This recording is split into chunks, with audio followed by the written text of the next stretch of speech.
నీకు శుభవార్త. ఏమిటి? అంత తేలిక చెప్తానేంటి? ఆడపడిచి లాంఛనాలు మట్టుంది చెప్పను కాక చెప్పను. చెప్పబోతే దాచుకో. మరే ఆ మాట వినగానే నువ్వు అంత ఎత్తున ఎగిరికి అంటేస్తావు తెలుసా? నాకే నాతో చెప్పించుకోకపోతే నీకే నష్టం. సర్లే ఈ రూపాయించు. అదేమిటో చెప్పు తల్లి. నీ ముక్కు పిండి మూల కూర్చోబెట్టేందుకు మన ఇంటికి ఆడపిల్ల రాబోతుందో. ఆడపిల్ల? మరే ఆడపిల్ల అంటే ఆడపిల్ల కాదు, ఏడుపిల్లే. ఈ ఆవిడలో పిల్లే. అబ్బా నాన్నలా మాట్లాడకే, కాస్త అర్థమయ్యేటట్టు చెప్పు. నీకు సర్దుకి పెళ్లి జరగబోతుందో. గాయత్రి, హాస్యానికి కూడా అలా అనొద్దు. అదేంటన్నయ్య, అమ్మా నాన్న ఈ విషయం మాట్లాడుకుంటున్నారు. శారద నరేష్ కి మనసు ఇచ్చింది గాయత్రి. వాళ్ళిద్దరూ ఒకళ్ళని కోరుకుంటున్నారు.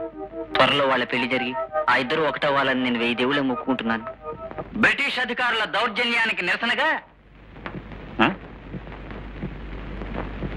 నరేష్ సార్, పాఠం చెబుతున్నది నేనయ్యా.